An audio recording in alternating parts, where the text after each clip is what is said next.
warahmatullahi wabarakatuh.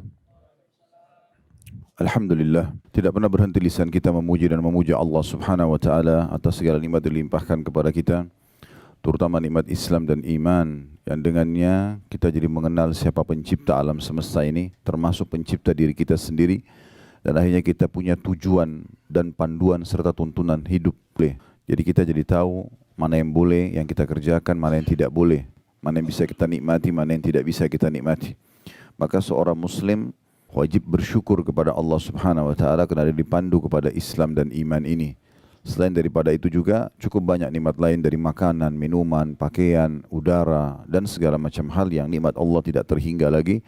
Semuanya Allah memerintahkan kita untuk menikmati dan bersyukur kepadanya, dan Allah menjadikan kalimat syukur dua susunan kata ini, alhamdulillah. Maka jadilah sosok muslim yang selalu saja mengucapkan dua susunan kata ini.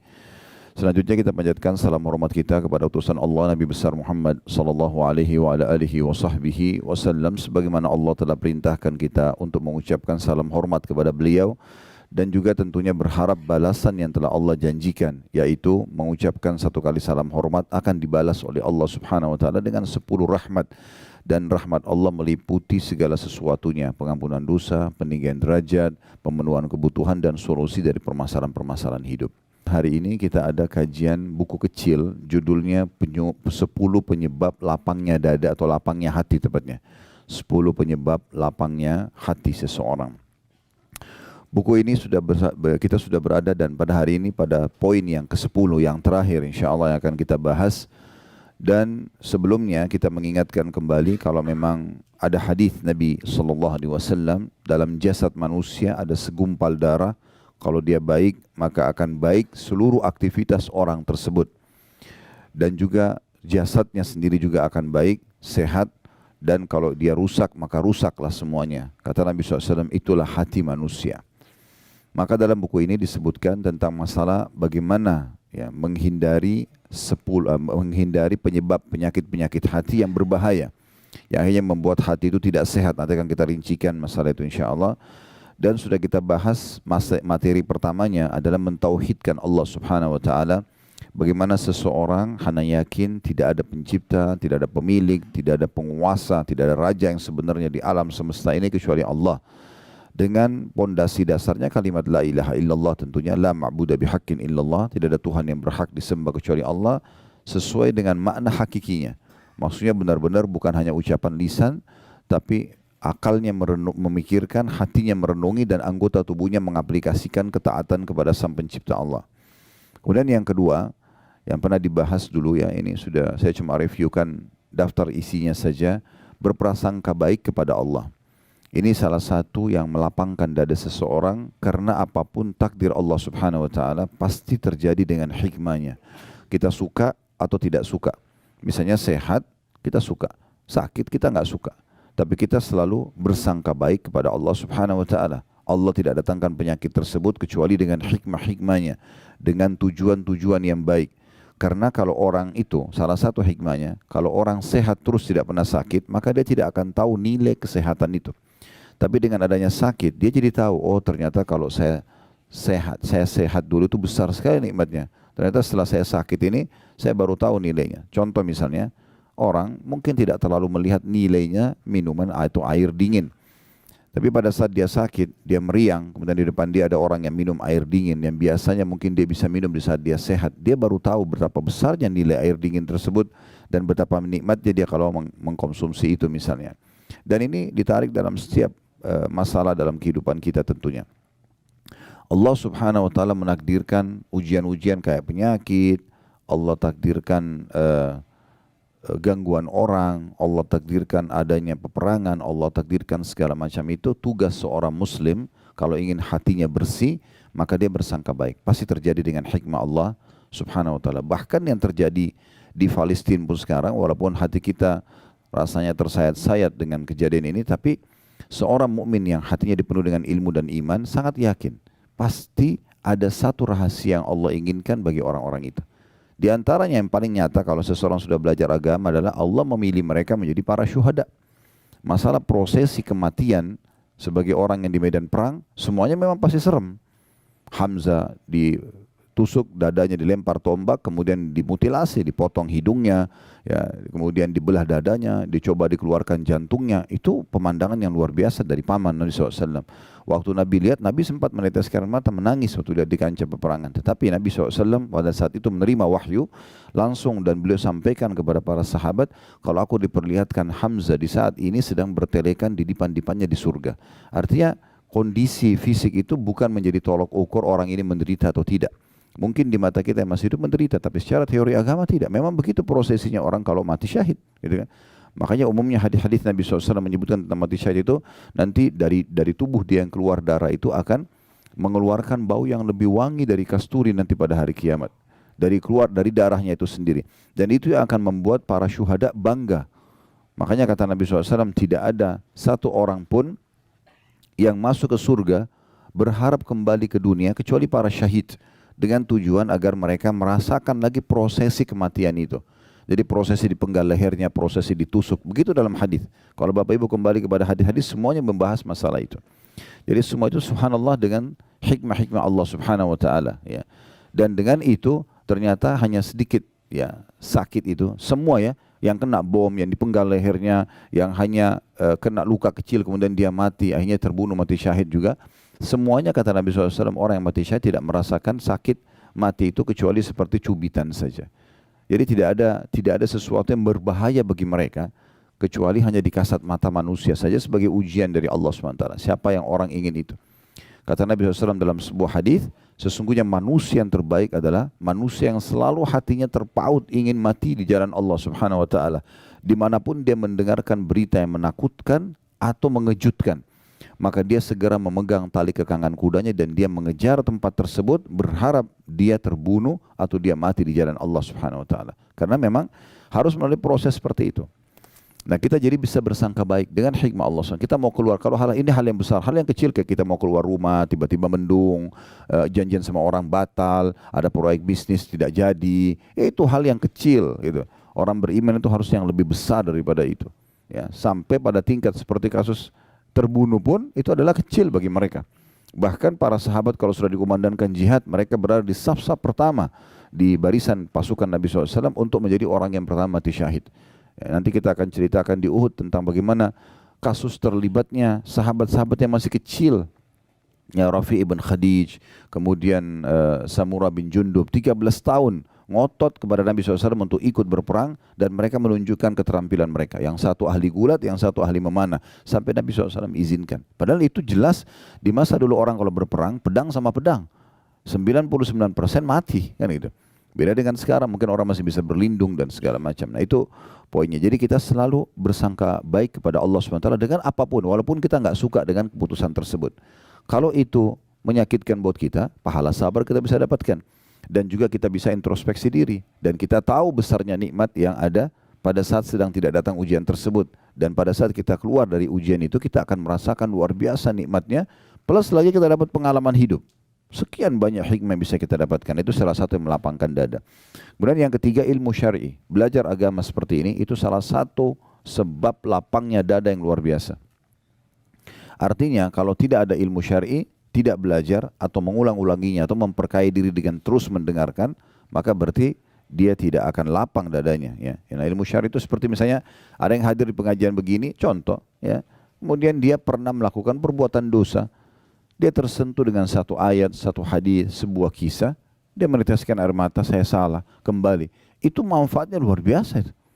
Mungkin kalau dia tidak hadir ilmu syar'i, dia tidak akan sadari kesalahannya dan akan berbahaya buat dia di kehidupan dunianya karena dia terus bisa mengulangi kesalahan tersebut. Jangan nanti Allah Subhanahu wa taala akan mendatangkan kebencian manusia dari perbuatan itu, kemudian ada siksa kubur, ya, kematian yang buruk, siksa kubur, kemudian juga berat di mahsyar, tambah lagi neraka nanti di akhir. Jadi semua itu dengan hikmah-hikmah Allah Subhanahu wa taala, di antaranya belajar ilmu syar'i ini melapangkan dada. Yang keempat itu sudah disebutkan oleh penulis, masalah berzikir, banyak berdoa kepada Allah Subhanahu wa taala. Ini bukan hanya berzikir, bukan hanya berdoa, tapi banyak berdoa, banyak berzikir. Tidak ada waktu yang kita lewatin, kesempatan kecuali kita berdoa. Apa saja momen yang kita lihat. Contoh kita lihat sebuah nikmat depan mata kita. Kita berdoa agar nikmat itu tidak dihilangkan oleh Allah SWT dan Allah tambahkan serta Allah berkahi. Pasangan hidup, anak-anak, harta melimpah. Jangan berhenti itu berdoa. Doa itu adalah senjata yang paling baik bagi seorang muslim. Begitu juga pada saat kita sedang melihat satu ujian yang ditimpakan pada orang lain, kesempatan emas kita berzikir kepada Allah dan berdoa karena kita sedang tidak diujikan. Dan juga kita berharap Allah SWT tidak timpakan kepada kita. Dan sekian banyak bahasan sudah disinggung pada saat itu. Nanti Bapak Ibu jemaah haji terus secara khusus yang belum mengikutinya bisa melihat di playlist YouTube insya Allah ya. Kemudian yang selanjutnya ada yang kelima adalah bersegera meninggalkan segala macam maksiat dan muhasabah untuk introspeksi diri. Kalau ada pelanggaran-pelanggaran agama itu pasti akan menyempitkan dada. Berarti kalau ada poin itu harus segera meninggalkannya. Dan setiap maksiat sekecil apapun sampai sebesar apapun sangat ya relevan atau sangat dekat sekali dengan hukuman dari Allah Subhanahu wa taala. Yang keenam itu adalah senantiasa melaksanakan kewajiban-kewajiban, mengemas sebaik mungkin kewajiban yang Allah berikan. Jadi jangan sampai kita sholat malam yang kalau kita ibaratkan supaya mudah difahami, dia ikan teri ya, membuat ikan paus sholat subuhnya lewat. Ya. Sementara yang ini yang wajib, harusnya dia lebih khusyuk, dia lebih tepat waktu, dia lebih perhatian dengan yang wajib-wajibnya. Begitu juga dengan puasa Ramadannya, begitu juga dengan zakatnya dibandingkan sedekahnya, hajinya dibandingkan umrohnya. Semua ini adalah hal yang harus dia fokus dan itu sudah juga panjang lebar dijelaskan. Yang ketujuh bergaul dengan orang-orang saleh. Ini juga sudah dijelaskan, nanti akan kita singgung lagi karena di poin ke-10 nanti ada singgungan masalah ini. Yang kedelapan membaca Al-Quran dan rutin membacanya sehingga menjadi tak sahabatnya atau memang bacaan rutinnya. Ya. Ngerti tidak ngerti. Dan di saat itu kami sudah jelaskan tentang 4 hal yang merupakan hak Al-Quran, membacanya ngerti tidak ngerti. Dengan cara diurut dari Al-Fatihah, Al-Baqarah, Al-Imran, terus An-Nisa, Al-Ma'idah, Al-An'am sampai surah nomor 114. Ya. Ulangi lagi, begitu terus. Yang kedua tadabbur. Tadabbur itu berarti membaca hanya beberapa ayat saja dari surah-surah tertentu, tujuannya untuk merenungi makna-makna dan mengambil ilmu dan hikmahnya. Kita boleh dari surah yang kita menarik bagi kita, misalnya kita ingin tahu kenapa dalam Al-Quran ada nama-nama hewan, ada surah Al-Baqarah sapi betina, ada An-Naml semut, ada An-Nahl lebah, gitu kan. Ini semua ada Al-Fil gajah. Kenapa Allah SWT menamakan ini? Lalu kita tadabburi, kita baca pendapat para ulama, kita baca terjemahannya, tafsirnya, sebab turunnya ayat itu kalau ada. Semua ini akan menambah kepada kita iman kepada Al-Quran. Yang ketiga menghafalnya. Terus berusaha menambah hafalan demi hafalan, pelan-pelan, dan semoga saja sebelum meninggal Allah SWT bisa sempurnakan dengan lengkap 30 juz. Ya, jangan selalu mengkat diri kita mengatakan, oh saya kayaknya udah nggak mampu, saya sudah berumur, ini terlalu berat 30 juz. Jangan lihat 30 juznya, mulai saja menghafal dan usahakan kalau tidak bisa sepekan sekali bertambah hafalannya, atau setiap hari bertambah hafalannya, maka sepekan sekali. Kalau nggak bisa sebulan sekali. Kalau nggak bisa setahun sekali. Bertambah satu surah pendek, beberapa ayat Al-Quran, gitu kan. Yang penting menghafal. Karena derajat di surga nanti itu akan diraih dengan sangat mudah bagi para penghafal Al-Quran. Karena kata Nabi SAW, nanti para penghafal Al-Quran akan dikatakan pada hari kiamat, bacalah sebagaimana kau baca di dunia, sesungguhnya kedudukanmu adalah tempat akhir ayat yang kamu baca. Sebagian ulama mengatakan tangga-tangga surga untuk mencapai derajat tertinggi itu sejumlah ayat-ayat Al-Quran. Sehingga kalau dia baca satu ayat diangkat satu tangga. Begitu terus sampai dia tiba di tempat tertinggi. Yang keempat, yang terakhir mengamalkan isinya. Kemudian yang kesembilan berbuat baik kepada sesama. Jadi bagaimana kita membantu orang lain, memuliakan orang lain dan segala macam hal. Ini kemarin di pelajaran Riyadhus Shalihin sudah kita singgung sebenarnya ya. Ini juga sudah kami bahas pada pekan lalu sebenarnya di bahasan buku ini. Tidak diulangi lagi karena kita akan masuk ke materi ke-10 untuk melapangkan dada, yaitu membuang kedengkian hati dan berkeinginan keras untuk membersihkannya. Nah, kita akan bicara di poin ke-10 ini penyakit-penyakit hati. Ya, jadi hati itu punya penyakit-penyakit. Ulama membagi hati Bapak Ibu sekalian menjadi 3 bagian. Ada hati yang paling sehat, ya. Kemudian ada hati yang sakit, dan ada hati yang mati. 3 hati ini memang dirincikan oleh para ulama ya. Kalau hati yang sehat ini hati yang diisi semuanya dengan keimanan, ilmu agama dan ketakwaan kepada Allah Subhanahu wa taala. Caranya harus banyak belajar ya. Dengan banyak belajar maka akhirnya hati kita itu selalu menjadi lunak, tunduk kepada Allah Subhanahu wa taala, bisa menerima takdir Allah, bisa memahami tentang fenomena kehidupan ini. Maka itu yang Allah sebutkan dalam Al-Qur'an, yauma la yanfa'u malun wala banun illa man atallaha biqalbin salim, ya. Pada hari kiamat nanti harta dan anak-anak itu tidak akan pernah berguna lagi, bisa menolong kita, ya, kecuali dia selamatkan dirinya dulu, kalau lebih amalnya baru bisa membantu. Kecuali kata Allah SWT, orang yang menghadap kepada Allah dengan hati yang bersih. Nah, hati yang bersih ini ulama menjelaskan tentang masalah hati yang bersih itu. Hati yang berisikan dengan tauhid kepada Allah SWT itu nomor satu dulu. Selalu saja dalam hatinya cuma ada satu Tuhan. Dia yakin kalau dia sedang sehat, sedang ada nikmat, yang ciptakan dia Allah, yang ciptakan nikmat itu Allah, yang bisa pertahankan hanya Allah. Kalau sedang ada ujian, dia sakit misalnya, atau ada gangguan, dia yakin yang ciptakan dia Allah, yang ciptakan masalah itu Allah, yang bisa memberikan solusi hanya Allah. Sehingga hatinya penuh dengan ketakwaan kepada Allah SWT dan dia tauhidkan hatinya. Ya, kayak ini butuh banyak sekali belajar agama dan berharap agar Allah Subhanahu Wa Taala menambahkan keimanan dalam hatinya. Saya pernah jelaskan dan saya ingatkan kembali, ilmu syar'i yang Bapak Ibu belajar ini seperti duduk seperti sini 1 jam, 2 jam dengarin, atau dengarin online kalau kita sekarang, itu pondasi keimanan. Tidak bisa iman kita itu ada dalam hati yang membuat kita bisa menerima takdir Allah, kita bisa bersabar kalau ada ujian, kita bisa bersyukur kalau ada nikmat, kecuali dia harus ada imannya. Nah, iman ini pondasinya yang bisa mendatangkan dia hanya ilmu agama, nggak ada yang lain. Duduk majelis ilmu begini nanti akan datang keimanan. Iman itu kalau sudah ada di atasnya ilmu syar'i, karena pondasinya kuat dari ilmu syar'i, maka dia akan bisa mengubah apa saja. Orang buruk menjadi baik, orang bodoh menjadi pintar, orang penakut jadi pemberani, orang pelit jadi dermawan, semua bisa berubah. Maka ini dimaksud dengan hati yang baik, ya, hati yang suci, hati yang bersih. Ya, dan kata ulama dianjurkan agar setiap orang kalau hatinya sudah ada dalam keadaan ini, dia tidak boleh membiarkannya rusak. Rusaknya dengan penyakit-penyakit hati. Contoh iri dan dengki, hasad, ini yang jadi poin bahasan nanti insya Allah. Kemudian ria, ya, penyakit-penyakit hati yang lain itu cukup banyak, ya. Di antaranya itu orang yang suka menanamkan rasa dendam dalam hati sehingga memicu setiap kali, ya, ada masalah sekecil apapun maka yang akan dilampiaskan adalah emosional, bukan yang didahulukan memaafkan misalnya. Sementara hati yang luluh itu, hati yang baik adalah hati selain mentauhidkan Allah, bertakwa kepada Allah SWT, hati yang penuh dengan amalan-amalan baik dalam hati. Amalan hati itu ikhlas, takwa kepada Allah, kemudian memaafkan orang lain, ridho dengan takdir Allah. Itu yang harus didahulukan. Jadi kalau orang isi hatinya dengan hal-hal yang baik, maka hatinya akan menjadi hati yang sehat sebagaimana Allah SWT sebutkan tadi. Kemudian ada hati yang sebaliknya, hati yang mati. Hati yang mati ini, teman-teman sekalian, jauh sekali dari Allah SWT. Tidak pernah ada zikrullah di situ, tidak pernah ada mentauhidkan Allah, tidak ada amalan-amalan hati, ikhlas, takwa kepada Allah, gitu kan. Tidak ada sama sekali. Hati yang seperti ini, kata ulama, gampang sekali. Antara Ibnu Qayyim rahimahullah mengatakan, gampang sekali jauh dari agama, gampang sekali putus asa. Kita mungkin lihat, ya, berapa orang atau banyak contoh-contoh orang yang tidak ada, hatinya mati, tidak ada keimanan dalam hatinya, walaupun jasadnya sempurna, orangnya tampan, cantik, kaya, ujungnya bunuh diri misalnya.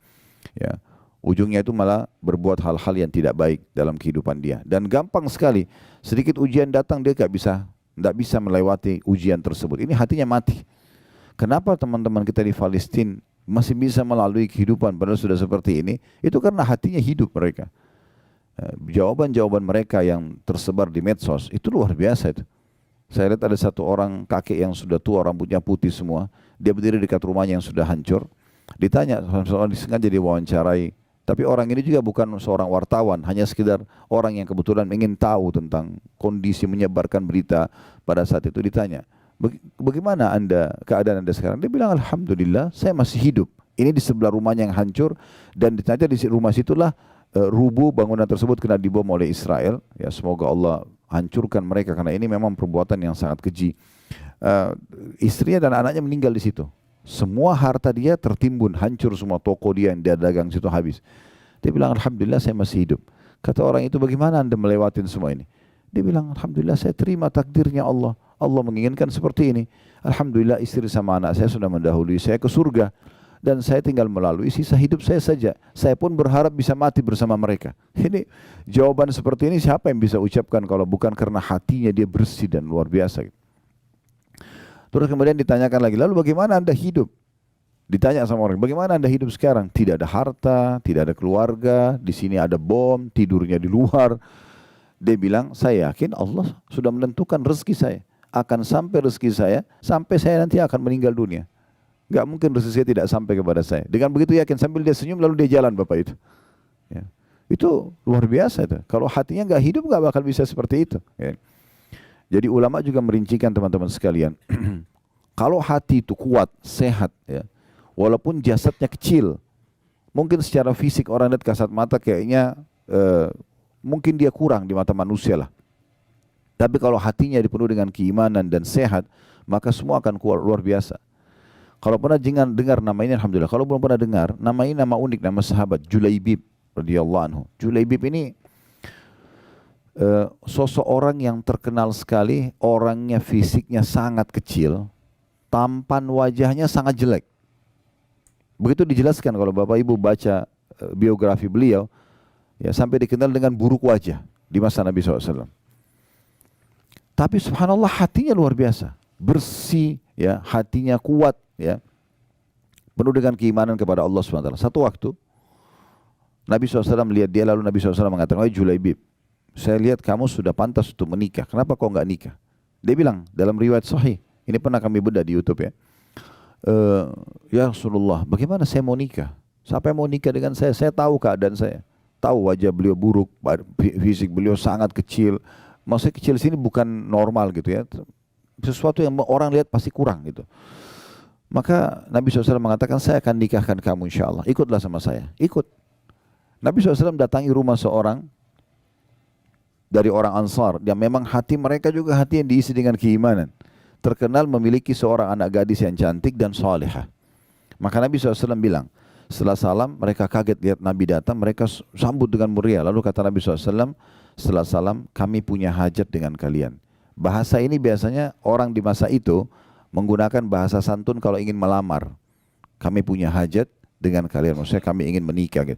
Mereka dengan sangat gembira, selamat datang ya Rasulullah, karena mereka pikir Rasulullah akan nikah dengan anak mereka. Kata Nabi SAW, bukan buat saya, tapi buat Julaibib. Begitu menyebut Julaibib, oh Julaibib terkenal di Madinah, ya tampangnya buruk segala macam. Maka mereka mengatakan, kalau Julaibib kami akan tanya anak kami dulu. Karena anak perempuannya lagi ada di dalam. Subhanallah, anak perempuan ini dengar. Maka dari belakang dinding kamarnya, perempuan itu, anak perempuan mengatakan, wahai ayah dan ibuku, apakah kalian berani untuk menolak lamaran Nabi SAW? Ini lamaran Nabi. Terima lamaran dan nikahkan saya sama Julaibib yang telah Nabi pilih. Maka dinikahkan, subhanallah, perempuan ini sempurna secara fisik, nikah sama orang yang kurang. Apa yang terjadi? Baru berapa bulan saja, berapa waktu mereka berjalan menikah, terjadi perang Uhud. Kemudian setelah itu, ya, Julaibib terbunuh mati syahid. Waktu ditemukan di medan perang, Julaibib itu orangnya sangat kecil fisiknya, tapi ditemukan dia mati syahid. Di sebelahnya ada 7 atau 8 orang kafir Quraisy yang terbunuh di tangan dia. Jadi bukan masalah fisik yang kuat, yang besar saja. Kalau tidak diikuti dengan hati yang sehat, nggak bisa. Tapi kalau hati yang sehat itu luar biasa. Dia bisa menguatkan orang, bisa melalui permasalahan-permasalahan hidup dengan mudah, bisa bersyukur dengan luar biasa gitu. Itu semua karena hati yang hidup. Berapa banyak orang teman-teman sekalian hanya dengan mendapatkan air dingin saja dia bisa meneteskan air mata karena lunak hatinya. Hatinya sehat. Tahu kalau ini nikmat besar. Apalagi kalau sudah nikmat-nikmat yang besar, dia bisa biologis yang halal, dia punya anak-anak, dia punya pekerjaan namanya harum. Oh, ini luar biasa ya. Nikmat yang luar biasa yang harusnya bisa kita tahu. Nah, kalau hati yang mati lawannya semua. Tidak ada rasa syukur, tidak ada isinya keimanan. Ya, banyak kasus orang bunuh diri, banyak kasus orang walaupun sudah kaya raya masih mencuri, walaupun ini dan itu, tidak ada rasa syukurnya kepada Allah SWT. Semuanya serba kurang. Kemudian yang ketiga kata ulama adalah hati yang sakit. Hati yang sakit ini hati yang ada bibit keimanan, tetapi dia campurkan dengan penyakit-penyakit hati. Nah, kalau orang seperti ini harus segera dia taubat kepada Allah SWT dan dia bersihkan hatinya dengan banyak beribadah kepada Allah SWT sehingga keimanan memenuhi hatinya dan akhirnya mengeluarkan semua penyakit-penyakit hati tersebut. Jadi misalnya dia sholat, iya, dia puasa, iya, dia kerjakan ketaatan, tapi sisi lain dia masih iri pada orang, dia masih suka dendam sama orang, dia masih suka mencari-cari kesalahan orang lain, masih berat untuk memaafkan dan seterusnya. Ini semua adalah hati-hati yang harusnya diobati tentunya. Hati-hati yang harus diobati. Baik teman-teman sekalian, kita akan masuk ke poin bahasan kita tentang masalah hasad. Salah satu penyakit hati ini adalah hasad, iri, ya. Nah, ini yang akan membuat dada itu sempit. Maksudnya adalah hasad itu tidak bisa melihat satu kelebihan pada orang kecuali dia cemburu. Kenapa orang ini begitu? Kenapa dia tampan, kenapa dia cantik, kenapa dia pintar, kenapa dia kaya, kenapa ini, kenapa itu, kenapa dia nikah sama itu, kenapa dia punya anak sekian orang, kenapa anaknya bisa lulus, kenapa. Semuanya pertanyaan kenapanya adalah iri melihat keadaan orang. Dan ini penyakit hati yang luar biasa, ya. Ini dalam Islam dilarang. Karena Nabi SAW menyebutkan dalam sebuah hadis, yang ini diangkat oleh Imam Madzabi rahimahullah, dimasukkan dalam hal-hal kategori dosa besar. Ya, hati-hati kalian dengan hasad, iri yang seperti ini, karena dia akan memakan pahala kalian, amal soleh kalian sebagaimana api membakar kayu bakar. Jadi pelan-pelan akan hilang. Kenapa hilang? Karena kalau kita hasad pada orang, kita berharap nikmat itu hilang dari dia. Maka dengan itu, secara otomatis kita sudah mempersiapkan amal kita untuk dibayar kepada dia. Kan itu. Berapa banyak orang yang akhirnya tidak bisa tenang hidupnya karena semuanya penuh dengan iri dan dengki, ya. Nah, ini yang dilarang oleh ulama. Menurut jumhur ulama, bahwasanya hasad yang haram ini itu adalah iri yang diikuti dengan berharap hilangnya nikmat dari orang lain. Nikmat ini bisa berupa harta, kedudukan, ilmu, kelebihan fisik, keturunan, atau apa saja di sekitarnya. Dan ini disebutkan oleh Syekh Utsaimin rahimahullah dalam buku beliau Syarah Al-Arba'in An-Nawawiyah, ya. Ini di halaman 368. Dan jumhur ulama juga menukil atau mengungkapkan tentang masalah hasad itu seperti apa. Di antaranya ada salah satu ulama yang bernama Syekh Mustafa Al-Adawi, hafizahullah, beliau mengatakan al-hasadu huwa tamanna zawalin ni'ami an sahibiha. Hasad itu yang dilarang adalah karena seseorang menginginkan hilangnya nikmat yang ada pada orang lain. Dia selalu merasa cemburu kenapa orang itu diberikan, kenapa saya tidak diberikan, kenapa dia menikah sama orang itu, kenapa bukan sama saya, kenapa orang itu punya anak sekian, kenapa saya tidak, kenapa orang itu punya jabatan itu, kenapa saya tidak, dan seterusnya. Dan dia berharap nikmat itu hilang dari dia. Jadi misalnya kalau orang itu sakit kah, dipecat di jabatannya kah, dia gembira sekali. Nah, seperti itulah. Nah, ini yang dimaksudkan dengan penyakit hati yang berbahaya sekali, karena pasti dia akan menyempitkan dada di saat orang itu tidak hilang nikmat darinya. Misalnya orang itu tetap malah ketampanannya, kecantikannya tetap terjaga, hartanya tetap terjaga, jabatannya tidak, maka dia akan terus dongkol, ya, hatinya, karena memang tidak bisa menerima kejadian tersebut. Kemudian Ibnu Taimiyah juga mengatakan al-hasadu huwal bughdu wal qarahatu lima yarahu min husni halil mahsud. Hasad adalah membenci dan tidak suka terhadap keadaan baik yang ada pada orang yang dihasati.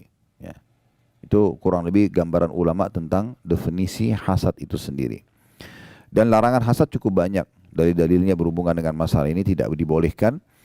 Di antaranya hadis, ya, yang sahih diriwayatkan oleh Imam Muslim nomor 2564 dari hadis Abu Hurairah radhiyallahu anhu, bahwasanya Nabi SAW bersabda, la tahasadu. Larangan pertama, jangan saling hasad atau iri dan dengki. Wala tanajashu, dan jangan saling menyakiti dalam transaksi jual beli. Cocok beli, nggak cocok ya sudah, nggak usah dijatuhkan atau jelek-jelekan. Wala tabaghadu, dan jangan juga kalian saling benci. Wala tadabaru, jangan kalian saling mendiamkan atau memusuhi, musuh-musuhan, ya. Ya, tidak saling ngobrol, tidak saling tegur-teguran. Wala yabi' ba'dukum ala bai'i ba'd, dan jangan juga seseorang dari kalian bertransaksi atau jual beli di atas transaksi saudaranya. Wa kunu ibadallahi ikhwana, jadilah semua hamba-hamba Allah bersaudara. Al-muslimu akhul muslim, seorang muslim adalah saudaranya muslim yang lain. La yadhlimuhu, tidak boleh dia menzaliminya. Wala yakhdhuluhu, dan tidak boleh dia menelantarkannya, membiarkannya dalam kondisi, ya, tidak dipenuhi kebutuhan padahal kita mampu, ya. Wala yakdzibuhu, dia tidak boleh berdusta atau membohonginya. Wala yahkiruhu, tidak boleh dia menghinanya. at-taqwa hahuna wa yushiru ila sadrihi sallallahu alaihi wasallam thalatha marrat. Lalu beliau mengatakan ketakwaan itu ada di sini. Untuk menerima perintah yang saya sampaikan ini, pesan yang saya sampaikan ini dari Allah, kata Nabi SAW, ada harus diikuti dengan ketakwaan dan itu ada di sini. Beliau berikan isyarat di hatinya atau di jantungnya. Bihasbi imri'in minasyarr an yahkira akhahu muslim. Sungguh kata Nabi SAW, cukuplah satu dosa yang sangat berbahaya bagi seseorang kalau dia menghinakan dan menjatuhkan saudaranya muslim. Kullu muslimin ala muslimin haram. Semua muslim terhadap muslim yang lainnya hukumnya haram. Damuhu, darahnya enggak boleh tumpahkan. Wa maluhu, dan hartanya. Wa irduhu, dan juga kehormatannya. Hadis yang mulia ini teman-teman sekalian, itu luar biasa. Bagaimana banyak sekali pelajaran bisa kita ambil. Tapi yang uniknya, Nabi SAW memulai dengan kata-kata la tahasadu. Jangan kalian saling iri satu sama yang lain. Ya. Bahkan dalam Al-Quran, dalam surah An-Nisa, Allah Subhanahu wa Ta'ala menitik beratkan tidak boleh laki-laki sama perempuan saling iri. Ya. Karena memang masing-masing sudah Allah berikan tugas dan memang ciptaan fisik yang berbeda. Gitu. Sudah masing-masing jalankan tugas dengan baik. Gak boleh laki-laki iri, kenapa perempuan bisa hamil, saya gak bisa. Kenapa dia bisa melahirkan, gak bisa. Akhirnya kan dia operasi kelamin lah segala macam. Ya. Karena dia tidak bisa menerima itu. Atau laki-laki yang maka jadi seperti perempuan. Maka dalam hadis Allah Subhanahu Wa Taala melaknat laki-laki yang menyerupai perempuan, perempuan yang menyerupai laki-laki misalnya. Dan Allah menjelaskan itu dalam Al-Quran ya, tentang masalah tidak boleh. Lirrijali nasum mimma iktasabu wa linisai nasum mimma iktasaban was'alullah min fadli. Laki-laki sudah Allah tentukan ciptaan fisiknya, tugas-tugasnya, dan perempuan juga begitu. Dan tidak boleh saling ya, cemburu satu sama yang lain. Kata Allah, wala tatamannu ma faddalallahu ba'dakum ala ba'd. Jangan kalian saling cemburu satu sama yang laki-laki perempuan. Lirrijali nasib maktasabu, laki-laki memiliki apa yang sudah Allah tentukan dan berikan kepada mereka. Walinisai nasib maktasaban, dan perempuan juga memiliki apa yang sudah Allah tentukan bagi mereka. Haid, melahirkan, menyusui dan segala macam, itu kan tidak boleh disamakan, tidak bisa. Was'alullah min fadlan, mintalah kepada Allah karuniahnya. Mintalah kepada Allah karuniahnya. Jadi tidak mungkin bisa disamakan. Pernah ada datang seorang wanita di masjid Nabi SAW dan mengatakan, ya Rasulullah, saya utusan semua wanita di Madinah. Punya pertanyaan, bisa saya bertanya? Kata Nabi SAW, silahkan. Lalu kata perempuan tersebut, kalian kaum laki-laki, sholat berjamaah di masjid. Perempuan sholatnya di rumah. Boleh ke masjid, tapi beda sama laki-laki. Laki-laki memang pendapat jumhur ulama mewajibkan malah. Dengan segala keutamaannya. Doa keluar rumah, doa menuju ke masjid, setiap langkah satu langkah mengampuni dosa, mengangkat derajat dan catat satu pahala. Masuk masjid, kaki kanan ada doanya, pahala sendiri, sholat qobliyahnya, doa di antara azan iqamah, takbiratul ihram pertama imam, dan segala macam. Zikir habis sholat ini ya, perempuan di rumah. Ini otomatis berjamaah umumnya, ini sendiri. Kalian sholat berjamaah, kalian mengantar jenazah. Ya. Sholat jenazah laki-laki perempuan bisa, tapi mengantar jenazah ini umumnya pendapat ulama melarang kaum wanita. Gitu kan. Kecuali darurat sekali. Dan itu diberikan kriteria oleh Imam Qurtubi rahimahullah dengan dia tidak menjembatkan fitnah bagi orang yang mengantar jenazah. Bukan anak muda, anak-anak ABG yang bisa bercanda-bercanda lagi mengantar jenazah. Akhirnya hikmah mengantar jenazah hilang. Orang takut terhadap kematian segala macam. Dia intinya tidak disarankan wanita untuk mengantar jenazah. Sementara kata Nabi SAW apa? Kalau kalian sholat di jenazah dapat 1 qiraat. Kalau mengantar jenazah sampai di makam 1 qiraat. Berarti perempuan dapat 1 qiraat. 1 gunung kena sholat, tapi tidak dapat 1 qiraat yang lain mengantar jenazah. Laki-laki bisa. Ini kalian mengantar jenazah. Ya, sudah ada perbedaan maksudnya. Kalian sholat di masjid, kalian mengantar jenazah, kalian mencari nafkah. Kata Nabi SAW, tidak ada seorang muslim yang keluar mencari nafkah tulus untuk keluarganya kecuali di jalan Allah. Pernah ada sahabat mikul barang sangat berat dan sambil keringatan. Akhirnya ada beberapa sahabat yang lewat bersama Nabi SAW lalu mengatakan, ya Rasulullah, andai saja orang seperti ini dihitung di jalan Allah. Kesian banget gitu, keringatan, dia mikul barang berat. Kata Nabi SAW, siapa yang keluar mencari nafkah buat kedua orang tuanya, maka dia di jalan Allah. Siapa yang keluar untuk membiayai keluarganya, istri dan anaknya, di jalan Allah. Siapa yang keluar untuk membiayai dirinya sendiri, dia juga di jalan Allah. Dan siapa yang keluar justru untuk ria, untuk berbangga-bangga, malah dipakai pendapatannya untuk maksiat, itu adalah di jalan syaitan. Jadi memang ini di jalan Allah SWT. Perempuan tidak punya kewajiban cari nafkah. Boleh bekerja, boleh, selama tidak haram. Tapi bukan tugas dia. Suami yang wajib memberikan nafkah. Kemudian kalian juga berjihad. Perempuan tidak ada kewajiban jihad. dari semua peperangan Nabi SAW, kalaupun ada perempuan ikut, maksimal 20 orang setiap kali perjalanan Nabi SAW. Hanya untuk membantu mungkin masak, ngobatin orang luka, tapi tidak ada kewajiban perangnya. Laki-laki perang. Ini jihad pahalanya luar biasa. Gitu kan.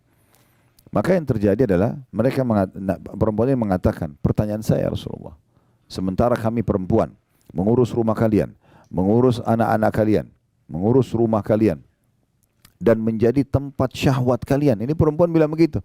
Tempat pelampiasan biologis. Apakah pahala kami dengan kalian sama? Itu pertanyaannya. Jadi sudah beda semua profesi ini, lalu apa pahala kami sama kalian sama? Kata Nabi SAW, para sahabat, kalian dengar pertanyaan wanita ini? Mereka mengatakan iya. Kata Nabi SAW kepada wanita itu, pulanglah, sampaikan kepada semua wanita yang kau temui kalau pahala kalian sama. Jadi mengurus rumah, ngurus anak itu bukan main-main. Sama dengan pahala laki-laki di luar rumah. Ya Allah SWT berikan. Jadi tidak perlu ada hasad. Karena semua sama aja. Tinggal tergantung kewajibannya, gitu. Tergantung dia jalankan yang diperintahkan oleh Allah SWT. Nah itu orang tetangga bantal kita tidak boleh saling hasad. Bagaimana dengan orang yang di luar daripada itu? Orang terdekat aja nggak boleh. Ya. Termasuk kepada saudara-saudara sendiri. Bagaimana Allah SWT gambarkan dalam surah Yusuf tentang cemburunya saudara Yusuf kepada Nabi Yusuf AS. Karena mereka cemburunya luar biasa, ya iri, sampai akhirnya yang mereka lakukan apa? Mereka membuang Nabi Yusuf ke dalam sebuah sumur, dalam kisah yang masyhur, gitu kan? Dan akhirnya membuat Nabi Yusuf alaihissalam sampai dipungut oleh satu kafilah safar, ya, yang kafilah dagang sedang lewat, kemudian dibawalah ke Mesir. Intinya Allah muliakan memang, tetapi dijauhkan dari ayahnya sampai ayahnya Nabi Yakub buta matanya karena sedihnya selalu menangis mengingat Nabi Yusuf alaihissalam. Nanti ujungnya juga Allah pertemukan tentunya. Tetapi di sini kita lihat bagaimana saudara sama saudara, dan Allah salahkan perbuatan saudara-saudaranya Nabi Yusuf, ya. Walaupun terakhir di akhir surahnya bagaimana mereka bertaubat kepada Allah Subhanahu wa taala, gitu kan. Tetapi itu terjadi dan itu dilarang, tidak dibolehkan. Begitu juga dengan siapa saja, umumnya kaum muslimin di luar sana tidak boleh kita merasa iri. Lalu apa yang saya lakukan, Ustaz? Kalau seandainya ada sesuatu yang ada pada orang, tapi saya berharap juga saya punya. Itu kan sangat sensitif masalah hasadnya di situ, ya. Maka ulama mengatakan ada namanya ghibthah. Ghibthah itu sama kita melihat satu kelebihan pada orang dan kita berharap Allah berikan kepada kita, tapi syaratnya tidak berharap hilang dari orang itu. Misal contoh, dan ini tidak bentrok dengan sunnatullah. Sunnatullah itu apa? Misalnya Prof Huda Masya Allah tampan, saya berharap ya Allah minta wajah seperti beliau. Kan tidak mungkin, sunnatullah. Tidak bisa kan gitu. Tetapi yang bisa adalah yang tidak bentrok dengan sunnatullah, seperti harta, ya, kepintaran, gitu kan. Begitu keturunan yang mungkin lebih, ya, dan itu yang kira-kira tidak bentrok dengan sunnah yang bisa kita dapatkan. Nah itu bisa ghibthah namanya. Ghibthah itu kita berharap agar diberikan juga kepada kita seperti orang itu, tapi ingat syaratnya tidak berharap hilang dari orang itu. Itu ghibthah. Itu yang sesuai dengan hadis Nabi SAW, la hasada illa fitnatain. Tidak ada hasad kecuali pada dua orang. Rajulun ata'allahu Qur'ana fa yutlu ana al-lail wa ala an-nahar. Seseorang yang Allah berikan Al-Quran lalu dia sibuk membaca di siang dan malam hari. Ya. Wa rajulun ata'allahu malan fa huwa yunfiqu.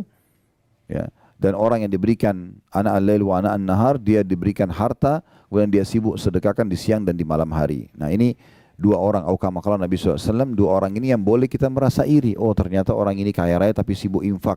Mungkin kita kaya tapi enggak berinfak, gitu kan? Atau kita belum punya harta tapi kita ingin seperti dia.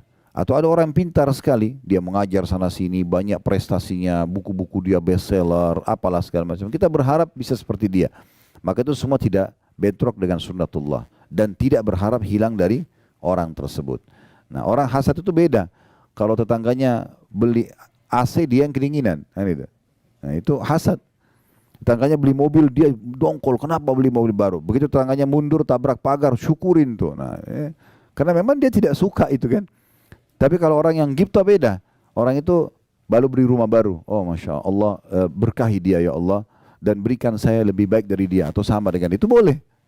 Itu enggak masalah. Subhanallah, ada satu hal yang saya lihat dari teman-teman saya yang ada di sini, di Saudi. Dan itu kayak sudah memasyarakat di sini. Kalau kita kayak cerita ini. Saya kemarin baru misalnya seorang dokter buka klinik. Pertama ucapan mereka itu, Barakallahu fiik, semoga Allah berkahi, semoga Allah begini, semoga Allah kembangkan, begitu. Karena mereka faham hadis Nabi SAW, tidak ada seorang muslim yang mendoakan muslim yang lain kecuali malaikat di atas kepalanya mengatakan wala kamithluhu wala kamithlu. Kau akan dapat yang sama, kau akan dapat yang sama. Jadi sebenarnya kita kalau doakan, kalau ada misalnya ada orang kaya nih, ada orang sukses, kita bilang doakan supaya dia lebih sukses. Mungkin kita akan bertanya untuk apa? Sudah sukses. Sebenarnya doa yang kita panjatkan, semoga Allah berkahi dia ya Allah, semoga apalah langgengkan hubungan rumah tangganya, semoga ini dan itu. Itu sebenarnya kita sedang doakan diri kita sendiri. Dan kita akan mendapatkan sesuai dengan doa kita. Tapi kalau sebaliknya kita mengatakan, ya Allah hilangkan nikmat itu dari dia. Sebenarnya malaikat juga mengatakan, kau akan dapat yang sama. Doa kita kepada Allah untuk orang itu belum tentu diterima, tapi doa malaikat untuk kita diterima sama Allah SWT. Nah ini kita harus memahami baik-baik tentang masalah hasad itu. Jadi tidak dibolehkan sama sekali. Ya, kita harus hati-hati sekali. Ya. Kemudian Nabi SAW juga mengatakan tentang masalah wala tanajashu. Dan jangan kalian saling menyakiti dalam transaksi jual beli. Ini juga sama nih penyakit hati kadang-kadang. Ada orang nih contohnya yang di poin ini, dia mau beli satu produk, dia sudah suka produk itu sebenarnya. Dan dia tahu sebenarnya kalau dia beli, ya, itu udah cukup. Nanti kalau dia seorang pedagang, dia beli harga 100.000 rupiah. Dia udah tahu sebenarnya, orang ini pun mungkin sudah ada keuntungan, tapi dia tahu dia bisa jual 200.000, dia bisa jual 500.000. Tapi karena hatinya nggak bersih, dia berharap memeras orang itu sampai pokoknya maksimal. Kalaupun untungnya sekecil mungkin dan dia akan ambil keuntungan sebesar mungkin. Ini tidak ada dalam orang yang hatinya bersih gitu. Udah kita beli produk, kita merasa cocok, kita tahu kita bisa ambil keuntungan, udah berikan saja, kasih saja. Biarkan Allah yubarik lahu, Allah berkahi dia. Kenapa kita harus iri orang yang akan dapat keuntungan berapa? Apalagi sampai telusuri berapa dia dapat keuntungan. Dia harusnya tidak boleh begitu dan begitu. Untuk apa? Biarkan saja. Allah sudah tentukan rezeki kan gitu. Kita tinggal mengatur dan kita punya hak untuk negosiasi, tapi yang masuk akal. Nah itu yang dimaksud di sini, jangan tanajashu. Kemudian yang ketiga, wala tabagadu, jangan saling benci. Dilarang oleh Nabi SAW. Bagaimana kalau orang sudah terlanjur berbuat keburukan kepada kita? Ingat, bab benci ini Bapak Ibu sekalian hanya dibolehkan kalau perbuatan orang salah dalam pandangan agama dan yang sedang kita benci perbuatannya. Bukan fisiknya. Jangan pernah benci fisik seseorang. Yang kita benci itu adalah perbuatannya. Misalnya ada orang menggibah kita, memfitnah kita misalnya, mengambil barang kita. Yang sedang kita benci perbuatannya. Jangan fisiknya. Karena dia bisa saja taubat seketika. Atau satu waktu dia taubat. Contoh misalnya, dia taubat nasuha, kemudian dia minta maaf sama kita. Tetapi kalau hati kita sudah terlanjur kotor, tidak baik, kita susah memaafkan dia. Karena yang kita benci fisiknya orang. Kan gitu. Itu mulai dari pasangan hidup kita, misalnya mungkin pernah berbuat salah. Kalau kita membenci perbuatannya, sebagaimana agama mengajarkan kita untuk membenci perbuatan yang dipandang salah dalam agama. Ya, dia pernah berzina, selingkuh, dia pernah berbohong, apa saja. Kemudian kita tahu ini perbuatan haram dalam agama, kita bilang ini nggak boleh, haram dalam agama. Terus dia taubat nasuha, dia berubah, dia menjadi orang soleh atau soleha. Selesai urusannya, kita bisa menerimanya karena hati kita bersih. Yang jadi masalah kalau hatinya itu memang diisi dengan hal yang tidak baik. Sehingga akhirnya dia susah menerima ini semua. Ya. Makanya di dalam Islam contoh yang paling baik adalah Umar bin Khattab radhiyallahu anhu. Beliau itu walaupun di masa jahiliyah dulu, kata Umar, saya tidak pernah meninggalkan khamr di masa jahiliyah. Setiap hari pegang kendi khamr minum. Ya. Setiap hari keluar Umar hanya untuk menyiksa umat Islam di Mekah ini. Dia keluar, dia temannya Abu Jahal, temannya Abu Lahab. Kalau mereka punya budak-budak lagi disiksa, Umar datang membantu untuk nyiksa doang. Dan Umar itu radhiyallahu anhu sebelum masuk Islam, dia kalau sudah siksa dari pagi, macam-macam disiksa orang itu sampai menjelang sore sudah capek dia. Dia bilang, saya tinggalkan kamu bukan karena kasihan ya, besok saya kembali. Gitu, ya. Sampai pernah ada keluarganya Umar, perempuan namanya Ummu Abdillah. Ummu Abdillah ini punya anak kecil. 153 orang sahabat yang masuk Islam di masa Nabi SAW di Mekah ini 13 tahun, cuma 153 saja Muslim karena luar biasa diboikot. Ya. Semua informasi orang yang tanya tentang Islam pasti digebukin. Tidak ada yang berani nanya. Di Mekah ini dulu tidak aman. Setiap umat Islam jalan, kalau kita jalan bisa digebukin, bisa diambil hartanya, bisa dibunuh, nggak ada hukuman. Begitu luar biasa terancamnya. 153 ini 83 hijrah ke Ethiopia. Tinggal 70 yang tinggal bersama Nabi SAW di Mekah. Nah, pada saat ya, yang tinggal di Mekah ini mereka bersama Nabi SAW itu siksaannya luar biasa, gangguannya luar biasa. Mereka tidak bisa hidup dengan tenang. Gitu. Maka mereka ada yang keluar ke Ethiopia. Salah satu yang keluar ke Ethiopia ini adalah Ummu Abdillah, keluarganya Umar bin Khattab ini. Nah, Bapak Ibu saya lihat Mekah kan ini kelihatan di sini gunung-gunung ya. Nah, dulu itu Mekah dikelilingi dengan benteng, tembok, gerbang. Dia hanya terputus kalau ada gunung. Gerbang lagi, dinding yang tinggi, baru gunung lagi, begitu-begitu. Nah, pintu gerbangnya dulu Mekah itu tidak banyak. Satu atau dua. Pintu utamanya pintu Bani Syaibah namanya. Nah, waktu itu kebetulan Umar bin Khattab yang berjaga-jaga. Beliau yang jaga. Dan Umar terkenal sangat keras dengan umat Islam. Ummu Abdillah ini tahu, semua teman-temannya kaum muslimin sudah berhasil keluar dan mereka janjian di satu lembah di padang pasir, tapi nggak disebutin di mana. Ummu Abdillah ini tahu, oh Umar sedang berjaga. Maka apa yang terjadi? Ummu Abdillah muter jauh, naik gunung. Turun dari gunung supaya tidak lewati pintu gerbang. Dengan hikmah Allah SWT, Umar bin Khattab ini lewat, memang lagi ngecek keamanan Mekah, lewat di sebelah gunung itu. Ketemu sama Ummu Abdillah lagi turun dari gunung. Dia kaget, malam-malam, menjelang pagi, menjelang subuh. Dia kenal, Ummu Abdillah, apa yang buat kau naik gunung gini, untuk apa? Dari sukunya dia. Maka Ummu Abdillah mengatakan, betul-betul ya, kami ini tidak bisa tenang hidup dengan kalian, walaupun kita punya hubungan kekerabatan. Di dalam Mekah kalian larang kami beribadah dan beriman kepada Allah, kami pun mau keluar kalian tidak izinkan. Umar pada saat itu pertama kali lunak hatinya untuk umat Islam. Sebagian ulama sejarah mengatakan ini sebab dia masuk Islam. Salah sebagian ulama ya. Awal mula dia tersentuh. Lalu dia mengatakan, memang kau mau kemana? Kata Umar, perempuan di masa itu kan bukan kayak sekarang naik pesawat, aman, tiket, ada pengawasan. Gak ada, orang naik kuda, jalan kaki, bisa dirampok tengah jalan. Zaman dulu tuh kayak mustahil orang keluar, apalagi malam hari. Maka kata dia, saya mau ke Habasyah, mau ke Ethiopia, menyelamatkan agama saya. Mulai Umar berenung, lalu Umar mengatakan, pergilah Ummu Abdillah, semoga kau dilindungi.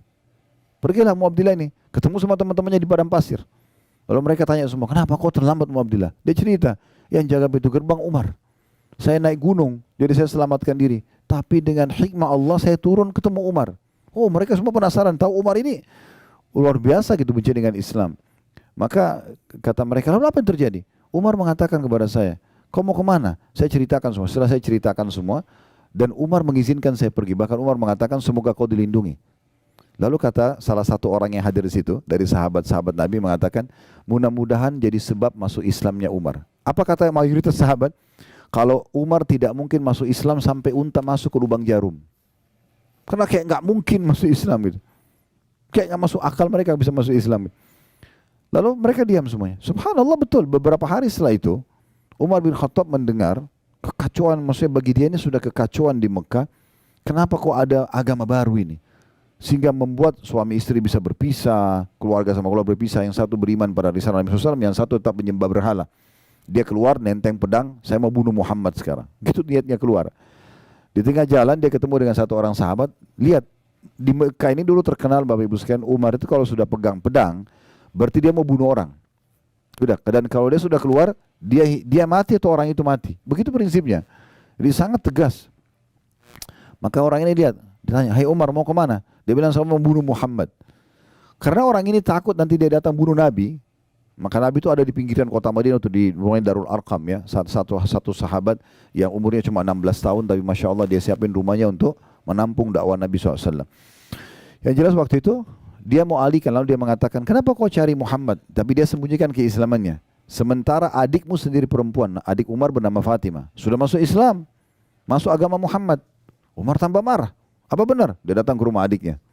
Rupanya adiknya lagi belajar Al-Quran sama suaminya dan terdengar suara. Diketuk pintu, telat dibuka, didobrak pintu sama dia. Dia masuk. Apa yang kamu baca tadi? Dan seterusnya. Dia marah-marah. Akhirnya dia mau ambil Quran itu, adiknya tahan. Maka dipukul, dia pukul adiknya. Ya, dalam beberapa riwayat sejarah dikatakan dia pukul dan akhirnya adiknya jatuh. Suaminya, si adiknya ini, suaminya Fatimah atau adik iparnya dia mau membantu tapi dipukul juga. Mereka tidak berani sama Umar. Melihat kejadian tersebut, Umar tersentuh.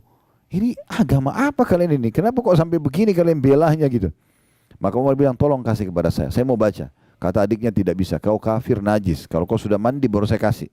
Begitu dalam buku sejarah. Maka Umar mandi lalu kemudian dia buka, dia baca surah Toha, surah nomor 20 dalam Al-Quran. Beberapa ayat pertama. Kurang lebih maknanya, kami turunkan Al-Quran bukan untuk membuat musydih hai Muhammad. Kemudian ada cerita Nabi Musa alaihissalam, isinya luar biasa dan dia ngerti dalam bahasa dia, tersentuh hatinya. Lalu Umar mulai, yang tadinya badannya sangat ditinggikan, orang yang kekar dan orang yang pemberani, tiba-tiba dia tuntukin iparnya, lihat ini kayaknya ada perubahan dengan baca Quran. Maka tiba-tiba dia mengatakan, tolong tunjukkan di mana Muhammad. Lalu dipandulah sampai ketemu dengan Nabi SAW. Waktu dari jauh dia datang, dia masih pakai baju perangnya, dia masih pegang pedangnya. Maka sahabat yang lihat dari lantai 2-nya rumahnya Arqam ini, ya, melihat Umar datang. Semua sahabat ketakutan. Maka kata Hamzah itu, ya Rasulullah, saya yang hadapi dia. Ya, ada apa-apa? Mereka tidak tahu kalau mau masuk Islam. Ya. Kata Nabi SAW, tidak. Hamzah masuklah ke dalam kamar, nanti saya yang hadapi. Begitu dibuka pintu, Umar tundukin kepalanya lihat Nabi SAW, lalu kemudian dipanggil oleh Nabi, lalu Nabi pegang pundaknya dan digoyang dengan keras sambil mengatakan, hai Umar, belum tibakah saatnya kau tunduk dengan agama Allah? Maka Umar tundukin kepala 2-3 kali sampai akhirnya beliau masuk Islam. Tapi yang jadi saksi bahasan kita teman-teman, Umar bin Khattab kalau kita mau benci fisiknya, ya itu sudah tidak ada orang yang suka sama dia. Semua hal yang dilakukan keburukan pada masa itu, ya, apalagi untuk umat Islam. Tapi subhanallah, apa kata para sahabat? Kami merasa termuliakan setelah masuk Islamnya Umar. Dan Nabi SAW berdoa, ya Allah muliakanlah Islam dengan salah dari 2 Umar. Umar bin Khattab dan Amr bin Hisham. Ini Abu Jahal. Abu Jahal ini julukannya namanya dia Amr bin Hisham. Karena 2 orang ini pemimpin Mekah dan kalau ambil satu keputusan dia nggak mau mundur. Pokoknya dia jalan aja, punya prinsip. Nah gitu. Tapi luar biasa, bagaimana kita ambil pelajaran teman-teman, kita tidak melihat fisik orang, tapi kita sedang melihat perbuatan salahnya. Kalau ini kita lakukan, hati kita bisa bersih. Ya. Tapi kapan kita benci fisiknya, ini menjadi masalah. Ya. Dan kita sulit sekali memaafkan orang. Kenapa banyak orang susah memaafkan orang? Karena dia benci fisiknya. Ya. Ini saya kasih contoh yang lain supaya mudah difahami. Kita kasih contoh di makanan misalnya. Ya. Kalau teman-teman satu waktu makan ikan, amis ikannya. Yang kita benci apanya? Ikan atau amisnya? Nah banyak orang tidak, ikannya yang dia benci. Sehingga dia tidak mau makan ikan. Dia pikir semua ikan amis. Benar nggak? Sekarang antum makan jeruk. Jeruknya asam. Yang kita tidak suka apanya? Nah banyak orang tidak begitu. Dia benci jeruknya. Ya. Jadi yang dia benci fisiknya ini yang salah. Sehingga akhirnya membuat dia tidak mau sama sekali makan lagi itu. Tidak mau lagi, tidak mau. Ada orang begitu. Pernikahan. Rusak pernikahannya. Yang dia benci, ya pernikahannya keliru. Yang masalah kan ada permasalahan dengan sifatnya pasangan dia. Belum tentu semua orang sama. Saya berapa kali nasihatin orang begitu. Dia berumah sudah janda atau duda, datang konsultasi dengan keluarga mereka. Kemudian minta saran, ini soalnya tidak mau menikah lagi. Ada yang sampai 10 tahun, ada yang sampai sekian lama. Kenapa? Trauma dengan yang itu. Trauma dengan masalah ya perbuatan pasangan yang dulu. Tapi dia tidak boleh membenci pernikahannya. Itu nggak ada urusannya sama pernikahannya. Bisa saja dia dapat orang yang lebih baik gitu. Ya, istri saya kebetulan waktu itu kami masih di Makassar, punya sahabat dekat. Qadarullah terjadi yang tidak baik antara rumah tangga dia sama istrinya gitu. Ya, mereka juga waktu itu masih agak jauh dari agama, tapi intinya perempuan ini teman dekat istri saya. Terjadi cerai sama suaminya, intinya perempuan itu terpengaruh dengan laki-laki lain sampai akhirnya dia nikah sama laki-laki lain, ditinggalkan suaminya, merasa terpukul segala macam gitu ya. Mungkin setelah kejadian itu sekitar 6-7 tahun, seingat saya kalau saya tidak salah. Ada tablik akbar di Makassar, saya sudah pindah ke Jakarta, tablik akbar di Makassar. Di masjid yang besar waktu itu ya, Masjid Al-Markas.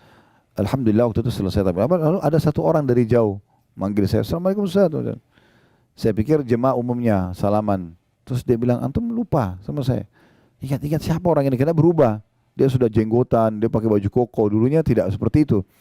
Kemudian dia bilang, saya si Fulan, disebut namanya. Oh iya, Masya Allah, saya tahu masalah rumah tangganya dia. Ini gimana caranya nih, jangan sampai dia tersinggung. Ya. Terus saya cuma bicara secara umum. Tapi dia sendiri bilang, Alhamdulillah Ustaz, saya sudah berumah tangga lagi. Oh Masya Allah ya. Bahkan sekarang saya sudah punya 2 atau 3 anak gitu. Terus gimana Masya Allah, bagaimana ceritanya? Oh dia bilang, Alhamdulillah mungkin dengan hikmah Allah dulu saya justru cerai dengan pasangan saya karena dulu tidak punya anak memang mereka. Ya. Dan dengan perbuatan yang dilakukan Israel akhirnya Allah pisahkan dan alhamdulillah Allah kasih sekarang saya muslim yang baik dan saya sekarang punya rumah tangga bahagia. Nah karena dia tidak benci, dia tidak trauma dengan pernikahannya, dia cuma trauma dengan perbuatan istrinya, dia bisa menikah lagi contohnya. Dan sekian banyak hal yang kita bisa tarik dalam masalah ini. Nah itu Sedikit rincian lebih dalam Bapak Ibu sekalian tentang masalah wala tadabaru. Jangan wala tagabaru, tabagadu, jangan saling membenci.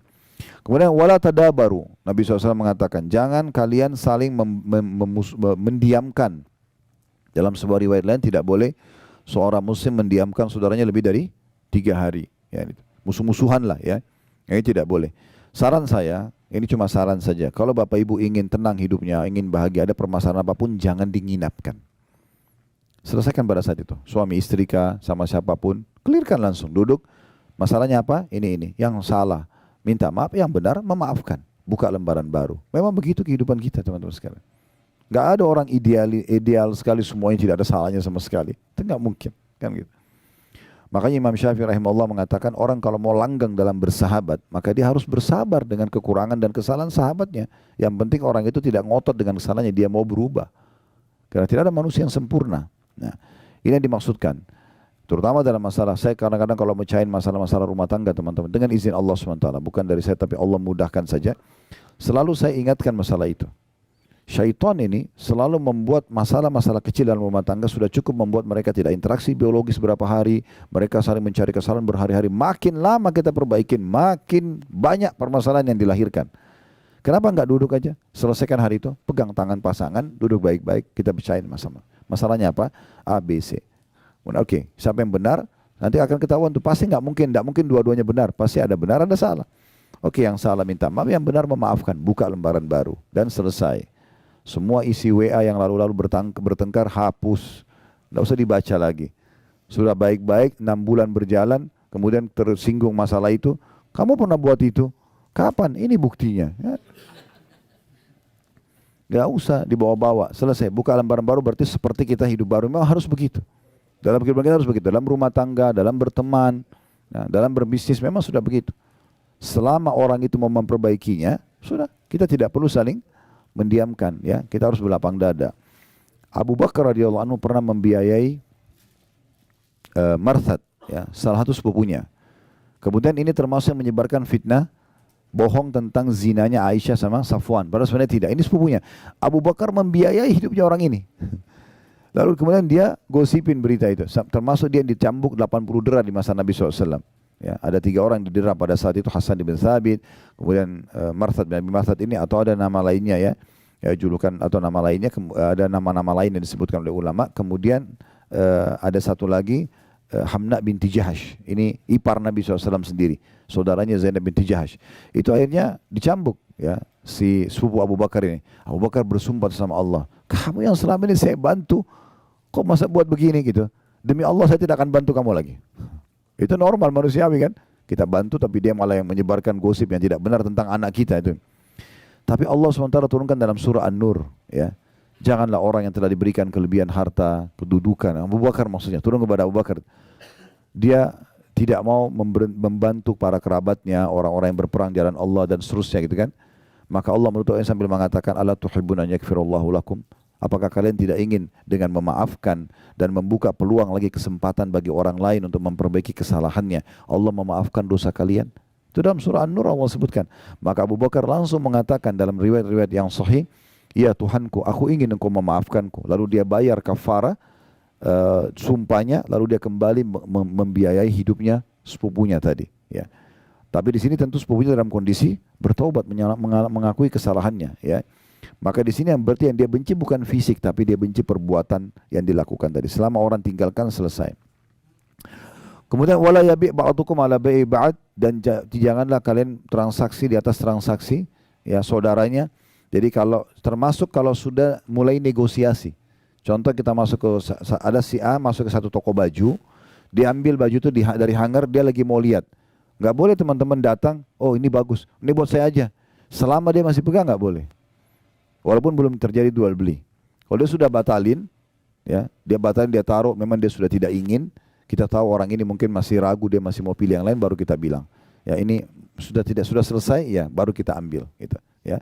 Itu begitu saya tidak boleh. Apalagi kalau orang sudah bayar DP, orang sudah transaksi, baru kita batalin dengan cara kita memberikan harga yang lebih mahal. Ini semua hukumnya haram. Transaksi sudah jadi hilang keberkahannya. Kemudian kata Nabi SAW, "Wa kunu ibadallah ikhwana." Jadilah hamba-hamba Allah yang semuanya bersaudara. Ya, kalau bersaudara berarti saling mendahulukan satu sama yang lain. Ingat kemarin kita singgung hadis Nabi SAW ya, dari Abu Sa'id Al-Khudri, di mana Nabi SAW mengatakan waktu lihat orang balik kiri kanan seperti orang butuh, kemudian Nabi bilang, siapa yang punya kelebihan tunggangan bagi pada yang tidak punya, siapa yang punya kelebihan bekal berikan kepada yang tidak punya. Sampai kata Abu Sa'id, Nabi SAW sebutkan berbagai macam jenis harta sampai kami mengira tidak ada lagi kelebihan muslim terhadap muslim lain dari harta saudaranya. Seperti satu mobil itu punya kita semua sama-sama, rumah punya kita sama-sama, seperti gitu. Karena Nabi SAW suruh berbagi. Dan Abu Sa'id mengatakan menurut hadis kemarin kita singgung gitu ya, saya memiliki 1 ekor unta saja dan saya coba menampung 2 sampai 3 orang dan akhirnya saya membagi rata waktu penggunaan unta tersebut antara saya dengan saudara-saudara saya tersebut. Jadi memang luar biasa bagaimana Islam datang membangun ukhuwah ini ya. Kisah yang masyhur yang kita tidak asing lagi tentang Abdurrahman bin Auf dengan Sa'ad bin Ubadah radhiyallahu anhu. Sa'ad bin Ubadah memiliki setengah harta kebun kurma di Madinah, dia punya 2 orang istri. Ini bayangkan teman-teman, saya kadang-kadang kalau mau menyampaikan berulang-ulang kisah ini, saya bayangkan kalau saya di posisinya Sa'ad, begitu luar biasa susahnya ini. Sampai dia mengatakan, hai Abdurrahman, sebagai bentuk cinta saya kepadamu karena Allah, saya akan memperlihatkan, saya memiliki setengah kebun kurma di Madinah, ini punya saya akan bagi. Ya, anggap kalau kita di Jakarta punya perusahaan-perusahaan, semua ada ribuan perusahaan, setengahnya 500, misalnya 1000 perusahaan, 500 punya kita, bagi 250 perusahaan punya kamu langsung. Ini orang baru ketemu hari itu, baru disaudarakan dalam Islam, langsung dia mau berbagi. Tidak cukup sampai di situ. Saya punya 2 orang istri, lihat salah satunya, yang mana kau cocok, bukan yang tua. Yang mana kamu cocok, saya lihat bilang, saya ceraikan habis iddah kau bisa nikahi. Itu pembangunan ukhuwahnya itu bagaimana itu? Tetangga bantalnya pun dia mau serahkan untuk saudaranya, tapi dengan cara yang syar'i yang benar. Dia minta keridoannya, dia ceraikan, kalau cocok nanti dinikahi oleh saudaranya muslim. Tapi hati yang bersih dibalas dengan hati yang bersih. Abdurrahman bin Auf mengatakan, saya tidak perlu, semoga Allah berkahi hartamu. Udah, biarin aja, itu hartamu punya kamu. Saya tidak akan minta 1% pun. Istrimu juga, semoga Allah berkahi keluargamu, jangan diceraikan. Lalu Abdurrahman minta ditunjukin pasar, dia bekerja dengan melihat di pasar itu mana toko yang paling besar dan apa yang paling biasa mereka jual. Karena mayoritasnya dulu mereka kerja kebun kurma, maka dia cari peralatan perkebunan yang paling besar. Lalu dia bilang, saya mau haji dari Mekah, bisa nggak saya beli jatuh tempo, saya beli sekarang, besok saya bayar. Maka karena dia setuju, maka Abdurrahman pun jual di pasar itu dengan bawa tanpa modal kecuali barang orang yang dititipkan atau dia beli jatuh tempo, laku besok terus begitu sampai dia jadi kaya. Sekitar beberapa waktu setelah itu dia datang ke masjid Nabi SAW pakai baju baru dan kelihatan seperti pengantin. Orang pengantin itu berubah penampilannya segala macam. Kata Nabi SAW sambil senyum, ada apa wahai Abdurrahman? Sepertinya ada perubahan. Dia mengatakan, Rasulullah, saya sudah menikah sama seorang wanita Ansar. Kata Nabi SAW, apa yang kau jadikan sebagai maharmu? Dia bilang, emas seperti biji kurma. Ya. Maka Nabi SAW mengatakan, kalau gitu iklankan walaupun dengan seekor domba saja. Tapi di sini kita bisa lihat bagaimana jenis-jenis hati yang luar biasa dan persaudaraan yang dijalin dalam Islam. Kemudian kata Nabi SAW, al-muslim akhul muslim, muslim adalah saudara muslim yang lain, la yadhlimuhu, tidak boleh dia menzaliminya. Zalim ini berarti tidak memberikan hak atau mengambil yang bukan hak kita. Tidak boleh sama sekali. Kemudian wala yakhzuluhu, tidak boleh dia menelantarkannya, membiarkan dia dalam kondisi dia sakit, dia butuh. Sudahlah itu urusan dia, enggak bisa begitu. Walaupun kita tidak kenal. Ya, makanya sebagian orientalis, orang-orang non-muslim yang belajar Islam, pusatnya di Kanada, mereka punya kampus sendiri dan itu banyak melahirkan di tengah-tengah umat Islam orang-orang liberal, ya, yang memang pemahamannya kita sudah tahu di negeri kita pun ada, semoga Allah kasih hidayah semuanya, ya, boleh semuanya, toleransi semuanya segala macam, tidak ada batasan mana yang boleh mana yang tidak boleh dalam agama Islam. Nah, mereka itu ada di antara tokoh-tokohnya yang mengatakan yang sangat luar biasa dari Islam setelah mereka pelajari, ya, itu adalah mereka akan langsung saling mengakui bersaudara walaupun baru ketemu, hanya mengatakan nama anda siapa, agamanya apa, begitu dia bilang Muslim, selesai. Seperti sudah terangkat semua batas di antara mereka, langsung ngobrol masalah Al-Quran, masalah hadis, masalah halal haram, bisa saling bersedekah, saling bantu. Itu tidak terjadi pada komunitas lain. Jadi memang sudah seperti itu orang muslim, dia tidak akan telantarkan saudaranya. Wala yakdzibuhu, tidak boleh dia mendustakannya. Ya, apa yang disampaikan kita iakan kecuali betul dia terbukti dusta. Ya. Kemudian juga wala yahkiruhu, tidak boleh dia menghinanya. Ya. sama dengan cara apapun, misalnya menghina secara fisik, mencibirnya, ya, mempraktek baik dengan lisan ataupun dengan praktek tubuh ya. Kalau teman-teman pernah, tentu saya yakin kita hafal semua surah Al-Humazah ya. Allah SWT berfirman di ayat pertamanya, wailun likulli humazatin lumazah. Kecelakaan, kebinasaan, kehancuran, siksa di lembah neraka, itu namanya wail.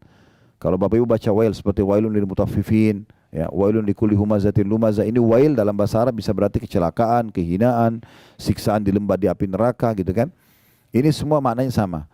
Untuk semua lumazah dan humazah.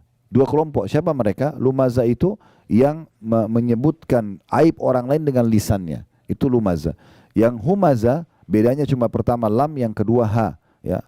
Lumazah sama humazah ya. Wailun likulli humazatin lumazah. Humazah yang pertama yang menceritakan aib orang lain dengan lisannya, dan lumazah pakai lam itu yang mencontohkan aib orang lain dengan fisiknya. Jadi temannya cadel dicontohin, temannya pincang dicontohin. Nah itu semua tidak boleh sama sekali. Itu namanya ihtikar, merendahkan, tidak boleh. Nah Nabi SAW mengatakan, kalau seseorang antara kalian melihat apa yang tidak ada pada dirinya, ada pada diri orang lain, misalnya orang lain pincang, orang lain tuli, orang lain cadel, apalah kekurangan fisik yang tidak ada pada kita, kata Nabi SAW, siapa yang lihat sesuatu kurang dari seseorang dan tidak ada padanya, dia membaca, Alhamdulillahilladzi afani mimma btala bihi. Segala puji dan puja kehadiran Allah yang telah menyelamatkan aku dari apa yang diujikan pada orang ini, wa faddalani ala katsirin mimma khalaqa tafdila, dan mendahulukan aku dengan kelebihan yang banyak, kelebihan yang banyak. Maka dengan doa ini kata Nabi SAW, maka pastikan Allah tidak akan menimpakan dia apa yang diujikan pada orang tersebut. Jadi kita begitu, bukan malah kita menghina-hinanya gitu. Kemudian kata Nabi SAW, at-taqwa hahuna, ketakwaan. Untuk menerima semua ini butuh ketakwaan. Patuhan pada Allah ada di sini. Lalu beliau menunjuk dadanya 3 kali. Lalu beliau mengatakan, bihasbi imri'in min syarr an yahkira akhahu muslim. Sungguh dosa yang sangat berat seseorang itu menghina saudaranya muslim. Kullu muslim ala muslimin haram. Ketahuilah dan jadikan sebagai prinsip hidup kalian, semua muslim dan muslimnya hukumnya haram. Darahnya enggak boleh ditumpahkan, hartanya enggak boleh diambil, dan juga kehormatannya enggak boleh dicoreng. Kehormatannya enggak boleh dicoreng. Baik, ini gambaran tentang masalah hasad itu sendiri. Saya akan coba bacakan sebagai penutup apa yang ditulis oleh penulis di poin ke-10, dan dengan ini tentunya buku ini alhamdulillah sudah selesai kita bedah, dan buku ini buku kecil, buku saku sebenarnya.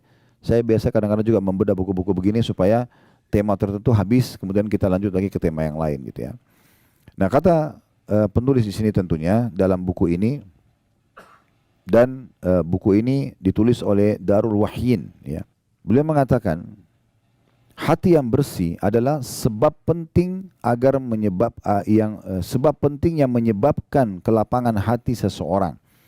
Dan itu otomatis akan mendatangkan kegembiraan dan kebahagiaan untuknya. Saya ulangi lagi, hati yang bersih, bersih dari kesyirikan, dari maksiat, dari segala macam hal yang tadi sudah kita berikan rinciannya. Dan sudah kita rincikan lebih dalam lagi penyakit-penyakit hati yang dalam hadis baru saja kita jelaskan. Hati yang bersih adalah sebab terpenting yang menyebabkan kelapangan hati, yang akan mendatangkan kegembiraan dan kebahagiaan untuknya. Sementara dendam dan dengki adalah penyakit hati yang paling berbahaya dan pasti akan menyempitkan dada seseorang. Lalu kata beliau, Ibnu Qayyim rahimahullah mengatakan, di antaranya ya, ini perkataan Ibnu Qayyim nanti kita jelaskan lebih jauh. Bahkan ya, yang terbesar ialah membuang kedengkian dalam hati. Maksudnya kalau mau lapang dada, kata Ibnu Qayyim, di antara cara yang paling baik, yaitu seseorang kalau mau mengeluarkan dan membuang kedengkian hati ialah, di antaranya yang untuk lapang dada, bahkan yang terbesar adalah mengeluarkan dan membuang kedengkian hati. Jadi bagaimana kita keluarkan dari hati kita? Ini adalah di antara sifat-sifat tercela yang menyebabkan hati sempit dan tersiksa, serta menghalanginya dari mendapatkan kebersihan hati. Sebab ketika manusia melakukan sebab-sebab yang bisa melapangkan dadanya, sedangkan ia tidak membuang sifat-sifat tercela tersebut dari hatinya, maka itu tidak berguna untuk melapangkan dadanya, ya, atau tidak ada gunanya kalau dia lapangkan dada sementara masih ada penyakit-penyakit hati dalam hatinya. Maksimal kata beliau, ia memiliki 2 unsur yang masuk pada hatinya, dan hati tersebut akan dikuasai oleh unsur yang lebih dominan dari keduanya. Dia baik, bersih, atau dia jahat gitu. Ya. Maka kita harus pilih salah satunya. Karena itu hendaklah anda, semoga Allah subhanahu wa ta'ala, ini kata Ibnu Qayyim ya, semoga Allah subhanahu wa ta'ala memelihara anda, berkeinginan keras untuk membersihkan hati anda dan menjauhkan dari segala yang dapat menyempitkannya. Tinggalkanlah permusuhan, kebencian, dan kedengkian kepada orang lain. Cintailah orang lain sebagaimana anda mencintai diri anda sendiri. Jadi kalau kita tidak ingin dihasati, tidak ingin diganggu, jangan juga lakukan pada orang lain. Sebagaimana kita suka dimuamalai, muamalailah orang lain dengan sama. Ini sejalan dengan firman Allah SWT dalam surah Ar-Rahman, hal jazaul ihsani illa al-ihsan. Semua kebaikan akan dibalas dengan kebaikan. Jadi secara rasional juga kita kalau tutur kata yang lembut, orang akan balas lembut. Ya, kita tatapan matanya syahdu, tangan kita dermawan, kita suka membantu, maka akan sama responnya dari orang lain gitu ya. Cintailah orang lain sebagaimana anda mencintai diri anda sendiri, niscaya anda menjadi orang yang paling bahagia di dunia dan juga di akhirat. Lalu kemudian beliau mengatakan, semoga Allah Azza wa Jalla memberikan taufik kepada kita semua dan memberikan kebaikan dan kebahagiaan dunia dan akhirat. Lalu dengan itu penulis menutup bukunya dengan kalimat yang terakhir tadi.